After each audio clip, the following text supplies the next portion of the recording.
வணக்கம். தந்தையின் பாட்காஸ்ட் செய்திகளை வாசிப்பது மார்ஷல். முதலில் தலைப்புச் செய்திகள். 63,246 கோடி ரூபாய் மதிப்பில் சென்னை மெட்ரோ ரயில் இரண்டாம் கட்ட திட்டத்தை செயல்படுத்த மத்திய அமைச்சரவை ஒப்புதல். கடந்த 27ஆம் தேதி பிரதமர் மோடியிடம் முதலமைச்சர் ஸ்டாலின் நேரில் கோரிக்கை மனு அளித்த நிலையில் அறிவிப்பு. தமிழக மக்களின் நீண்ட நாள் கோரிக்கை ஏற்பு. பிரதமர் மோடிக்கு முதலமைச்சர் ஸ்டாலின் நன்றி. மெட்ரோ ரயில் திட்டப்பணிகள் முன்னதாகவே முடிக்கப்படும் என்றும் நம்பிக்கை. கோடீஸ்வரர்களின் கடனை மட்டுமே தள்ளுபடி செய்கிறார் பிரதமர் மோடி. ஹரியானா மாநில தேர்தல் பிரச்சாரத்தில் மக்களவை எதிர்க்கட்சித் தலைவர் ராகுல் காந்தி குற்றச்சாட்டு. மராத்தி, பாலி, அசாமி, வங்கமொழி உள்ளிட்ட மேலும் 5 மொழிகளுக்கு செம்மொழி அந்தஸ்தை வழங்கியது மத்திய அரசு. செம்மொழி அங்கீகாரம் பெற்ற மொழிகள் இந்தியாவின் பெருமை என பிரதமர் மோடி பெருமிதம். மத்திய அரசு நிதி வரவில்லை என்ற காரணத்தை கூறி 32,500 ஆசிரியர்களுக்கு செப்டம்பர் மாதத்திற்கான சம்பளம் வழங்கவில்லை. எதிர்க்கட்சித் தலைவர் எடப்பாடி பழனிசாமி கண்டனம். மதுவிலக்கை அமல்படுத்த முடியாவிட்டால் பதவி விலகுமாறு பாமக தலைவர் அன்புமணி ஆவேசம். தேசிய அளவில் மதுவிலக்கு என்பது போகாத ஊருக்கு வழிகாட்டும் செயல் எனவும் விமர்சனம். மகாராஷ்டிரா மாநில சட்டசபை தேர்தலுக்கான தொகுதி பங்கீட்டை முடிவு செய்தது பாஜக கூட்டணி. 155 தொகுதிகள் வரை பாஜக போட்டியிட திட்டம். இஸ்ரேலுடன் போர் நடத்த முயற்சிக்கவில்லை. இஸ்ரேல் தாக்கினால் கடுமையான பதிலடியை கொடுப்போம் என்றும் ஈரான் அதிபர் எச்சரிக்கை. இனி விரிவான செய்திகள். மாணவர்கள் தங்கள் லட்சியங்களை, சமூக உணர்வையும் சமநிலைப்படுத்த வேண்டுமென்று குடியரசுத் தலைவர் திரௌபதி முர்மு அறிவுறுத்தியுள்ளார். உதய்பூர் மோகன்லால் சுகாதியா பல்கலைக்கழக பட்டமளிப்பு விழாவில் பேசிய அவர், மாணவர்களின் கடின உழைப்பு, அர்ப்பணிப்பு அவர்களது வாழ்நாள் முழுவதும் அவர்களுக்கு உதவும் என்றார். மற்றவர்களுக்கு நல்லது செய்வதன் மூலம் ஒருவரின் நலன் எளிதில் அடையப்படுகிறது எனவும் கூறினார். மராத்தி, பெங்காலி, அசாமி உள்ளிட்ட 5 மொழிகளுக்கு செம்மொழி அந்தஸ்தை வழங்கி மத்திய அமைச்சரவை ஒப்புதல் வழங்கியுள்ளது. இதுகுறித்து கருத்து தெரிவித்துள்ள பிரதமர் மோடி, மராத்தி இந்தியாவின் பெருமை என வாழ்த்தியுள்ளார். துர்கா பூஜை நடைபெறும் புனிதமான காலத்தில் பெங்காலிக்கு செம்மொழி அந்தஸ்து வழங்கப்பட்டதில்தான் மிகவும் மகிழ்ச்சி அடைவதாகவும் பிரதமர் தெரிவித்துள்ளார். இதேபோல அசாமி, பிராகிருதம், பாலி மொழிகளையும் பிரதமர் போற்றியுள்ளார். ரயில்வே ஊழியர்களுக்கு 78 நாள் தீபாவளி போனஸ் வழங்க மத்திய அமைச்சரவை ஒப்புதல் வழங்கியுள்ளது. இதன் மூலம் 11.72 லட்சம் ரயில்வே ஊழியர்களுக்கு 78 நாட்களுக்கான ஊதியம் தீபாவளி போனஸாக வழங்கப்பட உள்ளது. 78 நாட்கள் ஊதியம் போனஸாக வழங்குவதன் மூலம் மத்திய அரசுக்கு கூடுதலாக 2,029 கோடி செலவு ஏற்படும் என கணக்கிடப்பட்டுள்ளது. தகுதியான ரயில்வே ஊழியருக்கு அதிகபட்சமாக 78 நாட்களுக்கு ரூபாய் 17,951 போனஸாக வழங்கப்படும் என தெரிவிக்கப்பட்டுள்ளது. சென்னை மெட்ரோ ரயில் திட்ட இரண்டாம் கட்ட பணிகளுக்கு நிதியளிக்க மத்திய அமைச்சரவை ஒப்புதல் வழங்கியது. சென்னை மெட்ரோ ரயில் முதல் கட்ட பணிகள் மத்திய மற்றும் தமிழக அரசு பங்கீட்டுடன் நடைபெற்றன. இந்நிலையில் 3 வழித்தடங்களில் 120 ரயில் நிலையங்களை உள்ளடக்கியதாக சென்னை மெட்ரோ ரயில் இரண்டாம் கட்டம் திட்டமிடப்பட்டுள்ளது. இதற்காக 63,246 கோடி ரூபாய் நிதி தேவைப்பட்ட நிலையில் அதனை விடுவிக்க கோரி தமிழக அரசு சார்பில் கோரிக்கை விடுக்கப்பட்டது. இந்நிலையில் பிரதமர் மோடி தலைமையில் நடைபெற்ற மத்திய அமைச்சரவை கூட்டத்தில் சென்னை மெட்ரோ இரண்டாம் கட்ட திட்டப்பணிகளுக்கு நிதியளிக்க ஒப்புதல் வழங்கப்பட்டது. சென்னை மெட்ரோ ரயில் திட்டத்தின் இரண்டாம் கட்ட பணிகளுக்கு ஒப்புதல் அளித்ததற்காக பிரதமர் மோடிக்கு முதலமைச்சர் ஸ்டாலின் நன்றி தெரிவித்துள்ளார். இதுகுறித்து கருத்து பதிவிட்ட முதல்வர், எங்களின் கோரிக்கையை ஏற்று ஒப்புதல் அளித்ததற்கு நன்றி என தெரிவித்துள்ளார். மேலும் தமிழக மக்களின் நீண்ட நாள் கோரிக்கைக்கு தீர்வு காணப்பட்டுள்ளதால் விரைவில் இத்திட்டத்தை நிறைவேற்றுவோம் என்ற நம்பிக்கை உள்ளதாக குறிப்பிட்டுள்ளார். பிரதமர் மோடி கோடீஸ்வரர்களுக்காகவே ஆட்சி செய்கிறார் என மக்களவை எதிர்க்கட்சித் தலைவர் ராகுல் காந்தி விமர்சித்துள்ளார். ஹரியானா மாநிலம் நூ பகுதியில் பிரச்சாரம் செய்த ராகுல் காந்தி, கோடீஸ்வரர்களின் கடனை மட்டும் தள்ளுபடி செய்யும் பிரதமர் மோடி விவசாயிகள், ஏழைகளின் கடன்களை தள்ளுபடி செய்வதில்லை என குற்றம் சாட்டினார். அரசியல் சாசனத்தை காப்பாற்ற காங்கிரஸ் போராடி வருவதாகவும் அவர் தெரிவித்தார்.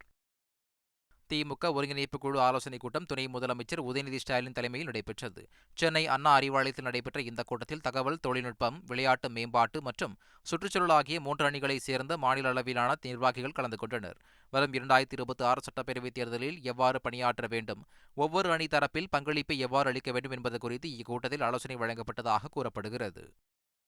பணி நியமனம் தொடர்பாக நீதிமன்றம் செல்லும் முன்பு வழக்கு போட்டவர்கள் வந்தால் பேசி தீர்க்க தயாராக இருப்பதாக மக்கள் நல்வாழ்வுத்துறை அமைச்சர் மா சுப்பிரமணியன் தெரிவித்துள்ளார்.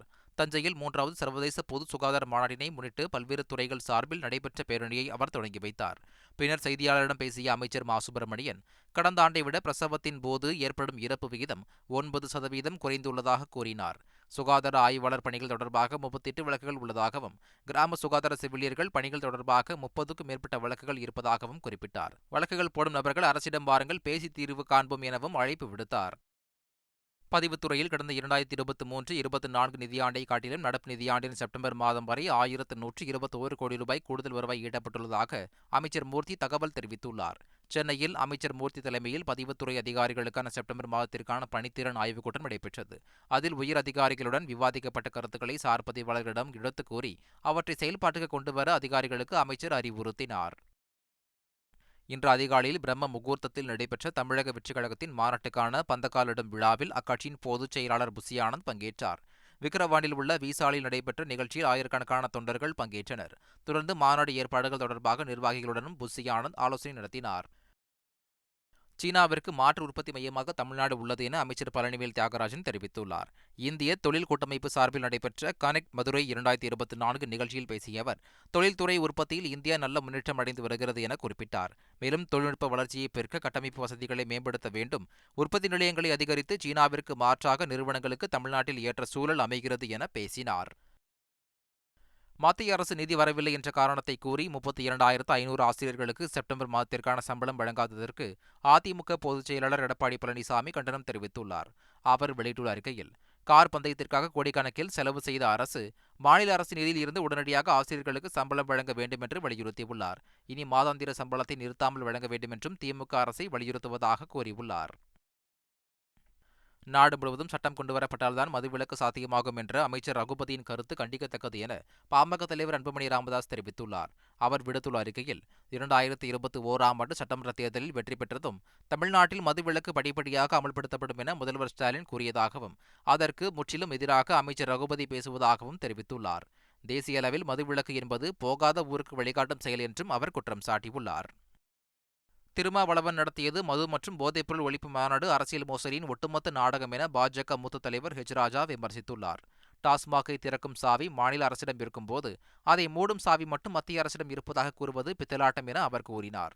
திமுகவினர் நடத்துகின்ற சாராய ஆலைகளுக்கு பூட்டு போடாமல் எதற்கு விசிக மாநாடு என கேள்வி எழுப்பிய அவர், உளுந்தூர்பேட்டையில் நடந்தது மது ஒழிப்பு மாநாடா, மது உற்பத்தியாளர்கள் பங்குபெறும் மாநாடா என்றும் விமர்சித்தார்.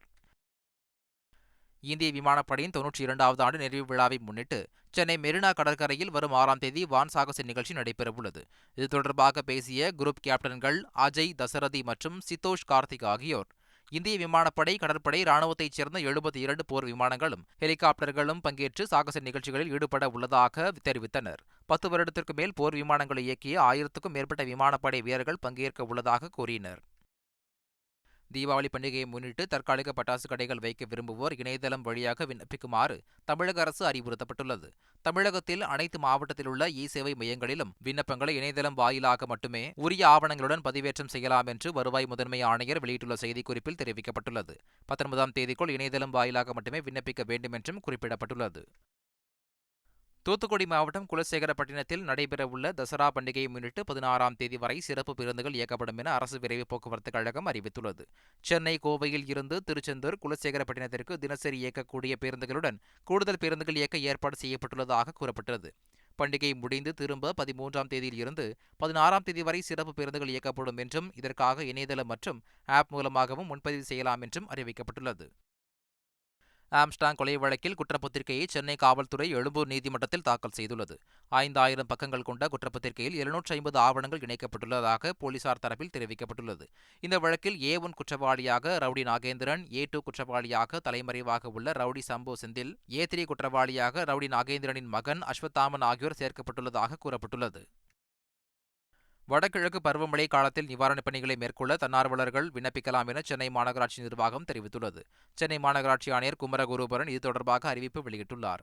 வடகிழக்கு பருவமழை காலத்தில் நிவாரணப் பணிகளை மேற்கொள்ள 10,000 தன்னார்வலர்கள் வரை விண்ணப்பிக்கலாம் என்றும், அதற்கான அதிகாரப்பூர்வ இணைய முகவரியில் விண்ணப்பங்களை பதிவு செய்ய வேண்டும் எனவும் கேட்டுக் கொண்டுள்ளார். தன்னார்வலர்கள் தங்கள் பணிபுரியும் நிறுவனம் சார்ந்தோ அல்லது தனிநபராகவோ விண்ணப்பிக்கலாம் என்றும் தெரிவித்துள்ளார். சனாதன தர்மத்தை அழிப்பேன் என்று கூறுபவர்கள் அழிந்து போவார்கள் என்று ஆந்திர துணை முதலமைச்சர் பவன் கல்யாண் தமிழில் ஆவேசமாக தெரிவித்துள்ளார். திருப்பதியில் நடைபெற்ற வாராகி பொதுக்கூட்டத்தில் உரையாற்றிய பவன் கல்யாண் வாராகி டிக்ளரேஷன் என்ற பெயரில் அறிவிப்புகளை வெளியிட்டார்.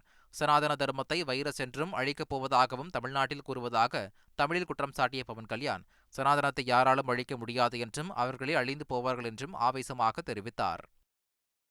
உலக புகழ்பெற்ற மைசூரு தசரா திருவிழா கோலாகலமாக தொடங்கியது. வரும் 12ஆம் தேதி வரை 10 நாட்கள் கொண்டாடப்படும் இந்த விழாவை ஒட்டி மைசூர் அரண்மனை, மிருகக்காட்சி சாலை, சாமுண்டீஸ்வரி கோயில், ஆட்சியர் அலுவலகம் உள்ளிட்ட முக்கிய இடங்கள் மின்விளக்குகளால் அலங்கரிக்கப்பட்டுள்ளன. மைசூரில் கிராமிய கலை விழா, திரைப்பட விழா உள்ளிட்ட ஏராளமான நிகழ்ச்சிகளுக்கு ஏற்பாடு செய்யப்பட்டுள்ளன. பெங்களூரில் சட்டவிரோதமாக தங்கியிருந்த பாகிஸ்தானைச் சேர்ந்த மேலும் 3 பேர் கைது செய்யப்பட்டுள்ளனர். கடந்த 30ஆம் தேதி நடத்திய சோதனையில் பாகிஸ்தானைச் சேர்ந்த 4 பேர் கைது செய்யப்பட்டனர். விசாரணையில் மத பிரச்சாரத்திற்காக வந்ததும் மேலும் 15 பேர் வந்துள்ளதும் தெரியவந்தது. அவர்கள் கொடுத்த தகவலின் பேரில் பீனியாவில் சட்டவிரோதமாக வசித்து வந்த பாகிஸ்தானைச் சேர்ந்த மேலும் 3 பேரை போலீசார் கைது செய்தனர். விசாரணையில் அவர்கள் பாகிஸ்தானில் இருந்து டெல்லி வழியாக விமானம் மூலம் பெங்களூரு வந்தது தெரியவந்தது. மகாராஷ்டிரா சட்டப்பேரவைத் தேர்தலுக்கான தொகுதி பங்கீட்டை பாஜக கூட்டணி முடிவு செய்திருப்பதாக தகவல்கள் வெளியாகியுள்ளன. 288 தொகுதிகளை கொண்ட மகாராஷ்டிராவில் பாஜக 150 முதல் 155 இடங்களிலும், சிவசேனா ஷிண்டே அணி 90 முதல் 95 இடங்களிலும், தேசியவாத காங்கிரஸ் அஜித் பவார் அணி 40 முதல் 45 இடங்களிலும் போட்டியிட உள்ளதாக தகவல் வெளியாகியுள்ளது. இஸ்ரேலுடன் போரை முயற்சிக்கவில்லை என கூறியிருக்கும் ஈரான் அதிபர், இஸ்ரேல் தாக்கினால் கடுமையான பதிலடியை கொடுப்போம் என எச்சரித்துள்ளார்.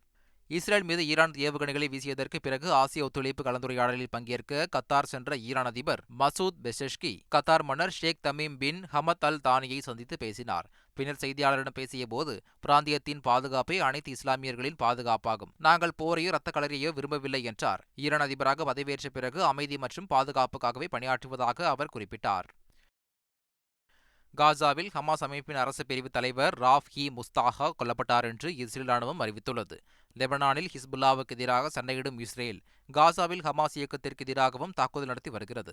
வடக்கு காசாவில் பாதுகாப்பு நிறைந்த பாதாள சுரங்கத்தில் 3 மாதங்களுக்கு முன்பு இஸ்ரேல் விமானப்படை நடத்திய தாக்குதலில் ராஃப் இ முஸ்தாஹா மற்றும் ஹமாஸ் அமைப்பின் 2 முக்கிய கமாண்டர்கள் உயிரிழந்தார்கள் என இஸ்ரேல் ராணுவம் தகவல் வெளியிட்டுள்ளது. மகளிர் T20 உலகக்கோப்பையில் இன்றைய போட்டியில் இந்தியா நியூசிலாந்து அணிகள் பல புரட்சியை நடத்துகின்றன. மகளிர் T20 உலகக்கோப்பை தொடரில் குரூப் ஏ பிரிவில் இடம்பெற்றுள்ள இந்திய அணி முதல் போட்டியில் நியூசிலாந்தை எதிர்கொள்கிறது. துபாயில் நடைபெறும் இந்த போட்டி இந்திய நேரப்படி இரவு 7:30 மணிக்கு தொடங்குகிறது. இந்திய அணியில் ஷஃபாலி வர்மா, ஸ்மிருதி மந்தனா, தீப்தி சர்மா, ரிச்சா கோஷ், பூஜா வஸ்திரகர் தொடர்ந்து சிறப்பான ஆட்டத்தை வெளிப்படுத்தி வருவதால் அவர்கள் மீது நம்பிக்கை அதிகரித்துள்ளது. தமிழகத்தில் 17 மாவட்டங்களில் கனமழைக்கு வாய்ப்புள்ளதாக சென்னை வானிலை ஆய்வு மையம் தெரிவித்துள்ளது. தமிழகம் மற்றும் புதுச்சேரியில் வரும் 8ஆம் தேதி வரை கனமழைக்கு வாய்ப்புள்ளதாக தெரிவிக்கப்பட்டுள்ளது. குறிப்பாக புதுக்கோட்டை, தஞ்சை, திருவாரூர், நாகை, மயிலாடுதுறை, கடலூர், விழுப்புரம், செங்கல்பட்டு, காஞ்சிபுரம், ராணிப்பேட்டை, அரியலூர், பெரம்பலூர், கள்ளக்குறிச்சி, வேலூர், திருவண்ணாமலை, திருப்பத்தூர், திருச்சி ஆகிய 17 மாவட்டங்களில் கனமழை பெய்யக்கூடும் என்றும் தெரிவிக்கப்பட்டுள்ளது. மீண்டும் தலைப்புச் செய்திகள். 63,246 கோடி ரூபாய் மதிப்பில் சென்னை மெட்ரோ ரயில் 2ஆம் கட்ட திட்டத்தை செயல்படுத்த மத்திய அமைச்சரவை ஒப்புதல். கடந்த 27ஆம் தேதி பிரதமர் மோடியிடம் முதலமைச்சர் ஸ்டாலின் நேரில் கோரிக்கை மனு அளித்த நிலையில் அறிவிப்பு. தமிழக மக்களின் நீண்ட நாள் கோரிக்கை ஏற்பு. பிரதமர் மோடிக்கு முதலமைச்சர் ஸ்டாலின் நன்றி. மெட்ரோ ரயில் திட்டப்பணிகள் முன்னதாகவே முடிக்கப்படும் என்றும் நம்பிக்கை. கோடீஸ்வரர்களின் கடனை மட்டுமே தள்ளுபடி செய்கிறார் பிரதமர் மோடி. ஹரியானா மாநில தேர்தல் பிரச்சாரத்தில் மக்களவை எதிர்க்கட்சித் தலைவர் ராகுல் காந்தி குற்றச்சாட்டு.